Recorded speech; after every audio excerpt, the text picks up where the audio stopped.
Hello, hello, and welcome back to Shiksha Acosta. Today we're going to be talking about how to factor quadratics.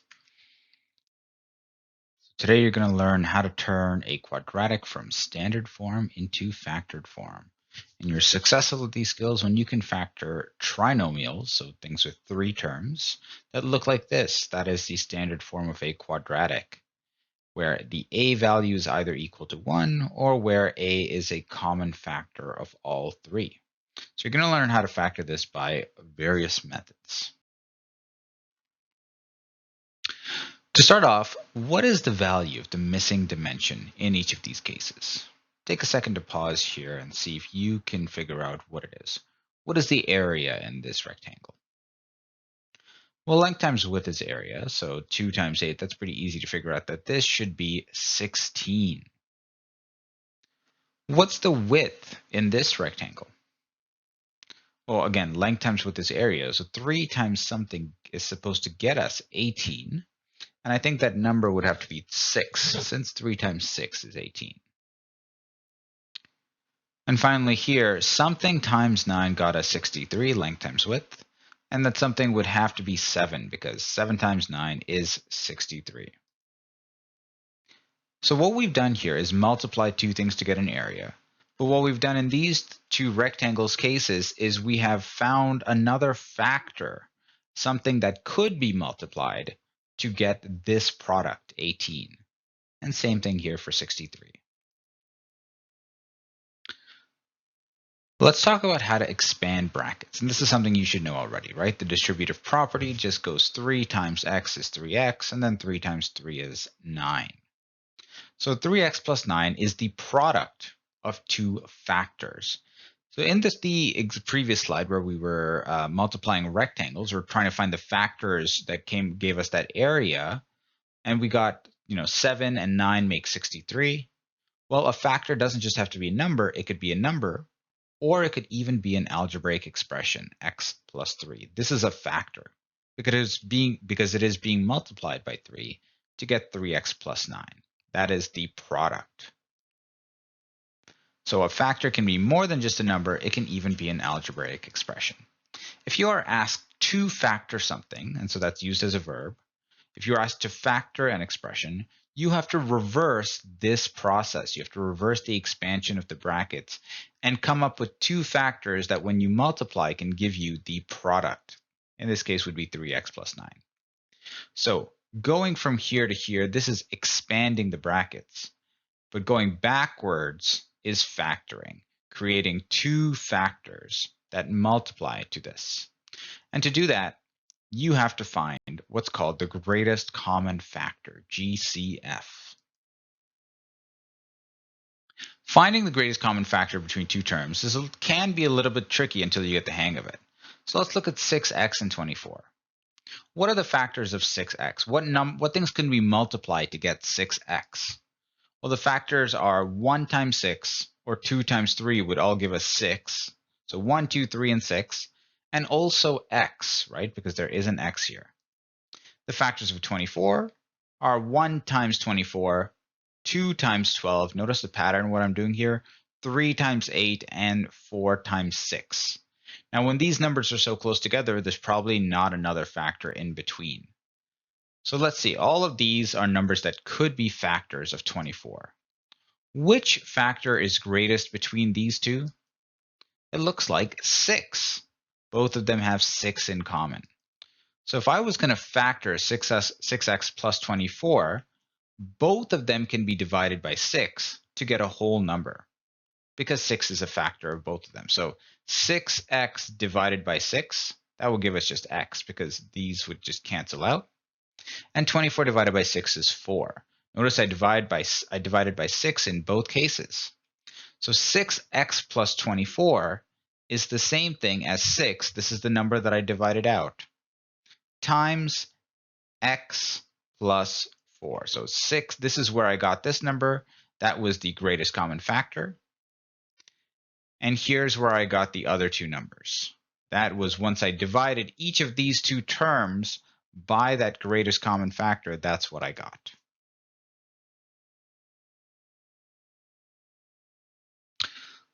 Now let's go back to quadratics. We will learn how to factor quadratics, but first, let's work forwards. Let's expand and simplify. And in our answer, we'll include an area model. So let's take a look at this first. Maybe you can pause the video here and spend just about 10 minutes completing all three of these. So hopefully you got a chance to do that. And now let's go through it together. Let's use FOIL. X times x, that's x squared. X times 4 is 4x. 3 times x is 3x. And 3 times 4 is 12. And we can combine these two to create x squared plus 7x plus 12. Now an area model would kind of look like this, where we have x plus 3 times x plus 4. And the total area would be the product of each of these the sum of each of these separate areas. And so this area is just x times x, which is x squared. This area is 4 times x, length times width, which is 4x. This one would be 3 times x, or 3x. And this one would be 3 times 4, or 12. Notice exactly what I've got here.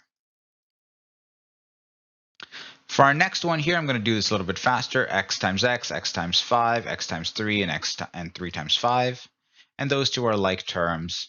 And so this would combine into x squared plus 8x plus 15. And this is what an area model of that would look like. And you can compare this to your own answer. And finally here, x times x times 6, 3 times x, 3 times 6. Combine our like terms in the middle here. And this is what the area model would look like. Notice all 4 terms here are included in our expansion of the brackets. So we know how to take the greatest common factor. We know how to unfactor a quadratic. We know how to expand a quadratic. But how do we go backwards? How do we go from this into this?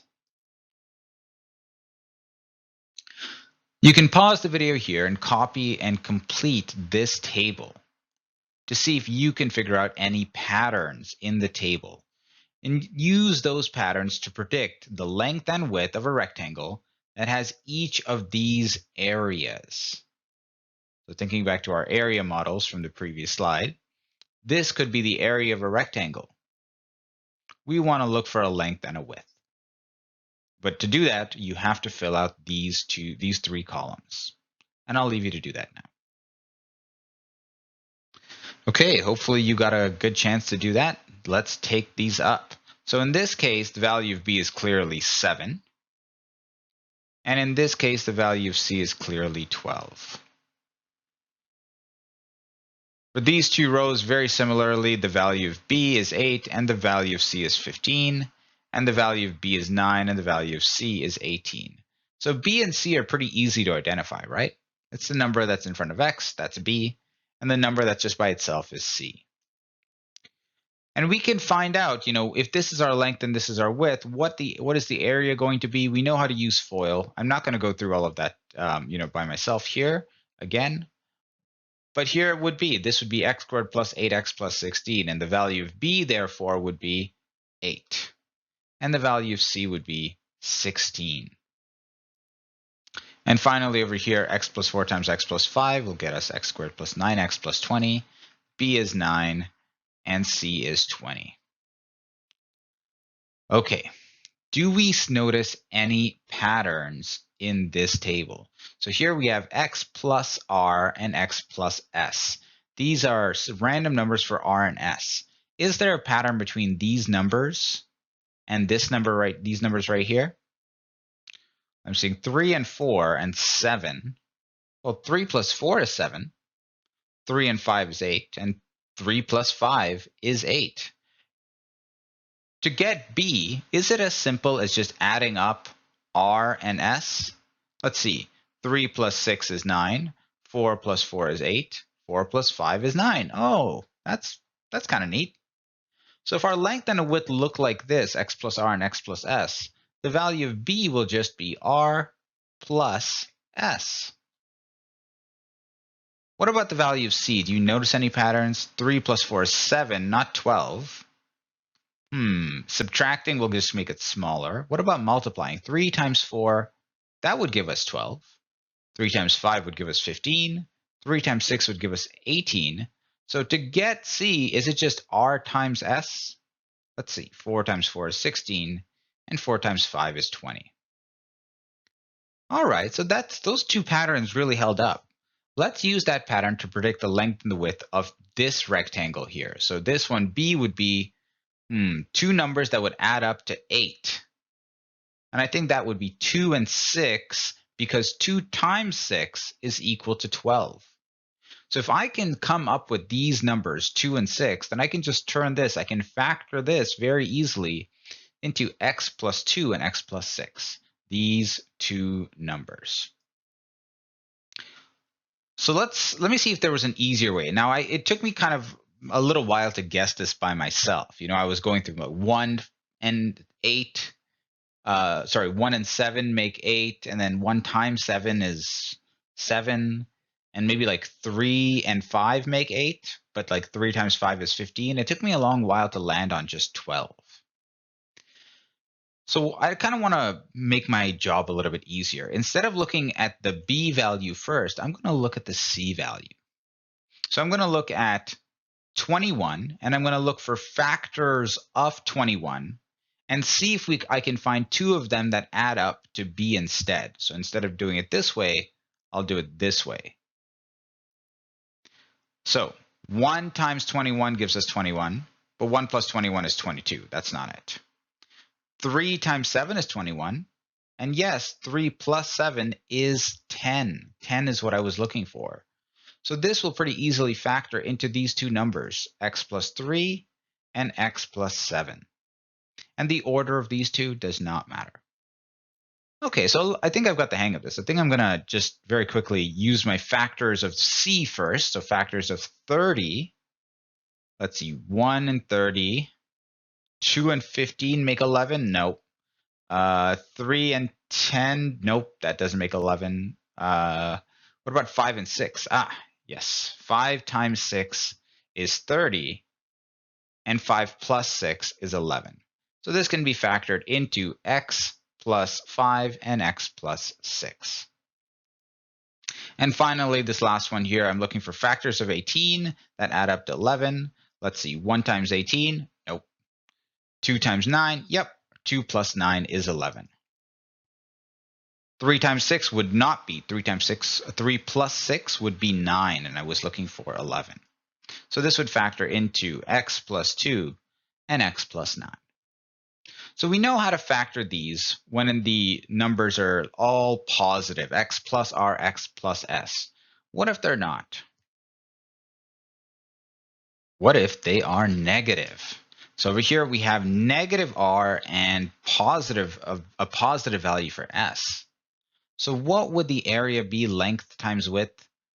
Take 10 minutes to see if you can fill out this table, and then see if you can find a pattern in there, and if the pattern holds up to what we just did. Okay, hopefully you were able to pause the video and complete this. Now let's take it up ourselves. So using the expansion of binomials, multiplying binomials, I would get x squared plus x minus 12. So b is positive 1 and c is negative 12. Okay, I wonder if that helps us out at all. X plus 3 and x minus 6. Well, the b value should be, well, if you do the multiplication of binomials correctly, you would get x squared minus 3x minus 18. And the b value here is negative 3. The c value here is negative 18. So I wonder if I can go straight from this step, x squared minus 4x plus 4, if I can figure out what, if I have to go in this direction, could I figure out what b and c are first and then just write this out? Yeah, I think so. B will just be negative 2 plus negative 2, that's negative 4. And c will be negative 2 times negative 2, and that's positive 4. Right? Pretty easy for me to figure these two out without expanding my binomials. But that only works, it seems, for when it's x plus something or x minus something. I wouldn't try this with all binomials. Okay, our last one here is going to be x squared, I guess, minus 6x, and then plus 5. And so the value of b is negative 6, and the value of c is positive 5. Do you see any patterns here? I do. I see it's the same pattern as last time. The value of b is r plus s.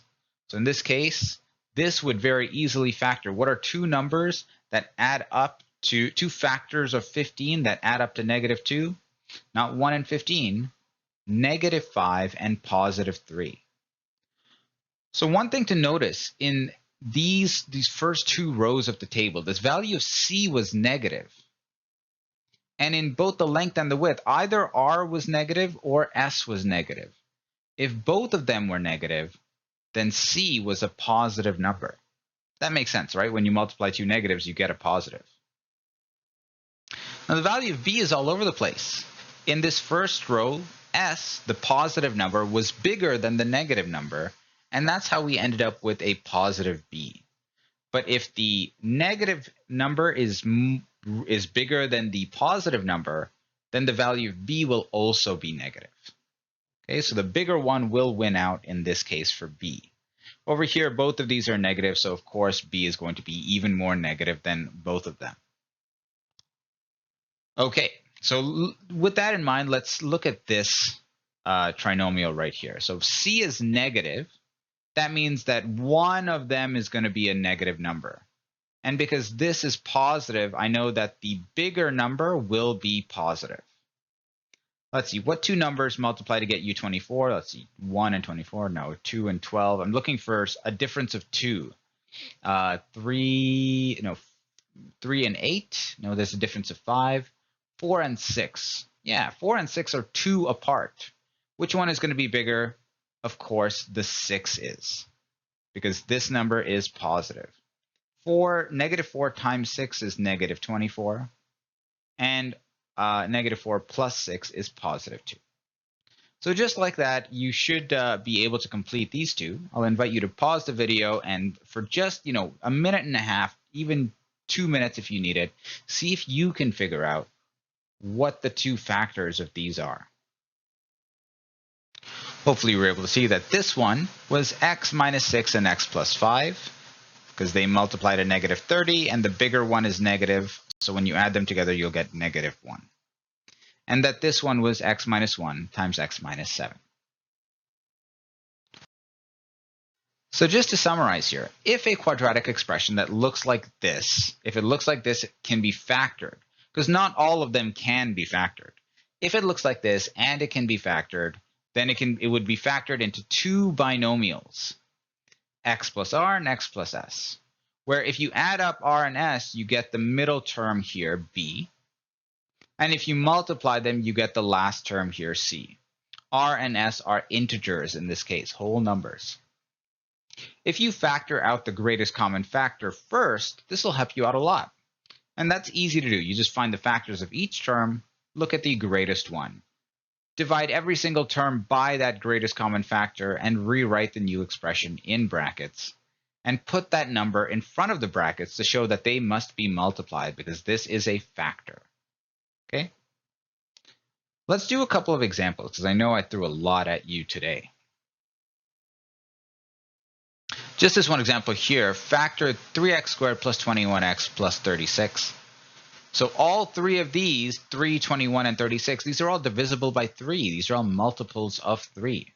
So the greatest common factor is 3.